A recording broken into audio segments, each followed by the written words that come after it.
In Local 5 politics, it came down to two names in a candy dish after last week's mayoral race in Osceola ended in a tie. But now the city has a new mayor-elect.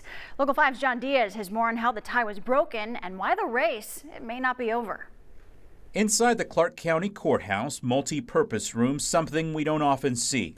We've got them on the same size card, and I will try to fold them exactly the same. The next mayor of Osceola decided by drawing a name out of a candy dish. All right, here we go. Wait, let's back up.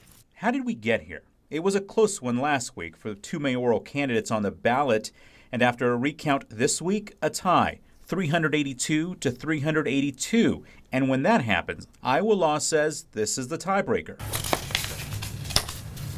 Matthew STOLL.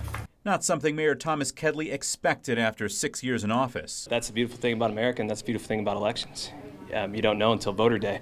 That is the one thing as elected officials we have no power in. It's we the people who have the power to elect our officials. The winner, Matt STOLL, just as surprised with some work ahead of him, he says. I have 382 people I need to go talk to and figure out what I'm doing wrong. So, yeah, I mean, a close election like this, any close election is going to obviously impact anybody. But this race may not be over. KEDLEY says he has evidence of voter fraud, essentially saying someone who doesn't live in Osceola voted in the race, so the result could still be contested. If it comes out that I win or if it's a tie, I'll still be contesting or going after voter fraud because that's the foundation of our democracy. And there's the other question that seemed to be in the air. Should this be how elections are settled? Carefully folded pieces of paper drawn out of a dish, selected because it's clear and happen to be sitting in someone's office at the courthouse? Just because there are so many election laws, so many detailed things we have to go through to carry out an election,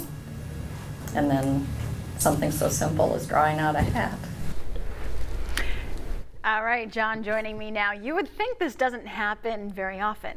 Yeah, it doesn't happen often, but probably more often than you would think. It happened twice in Decatur County this election, and the Iowa Secretary of State's office telling us it happens every couple of years.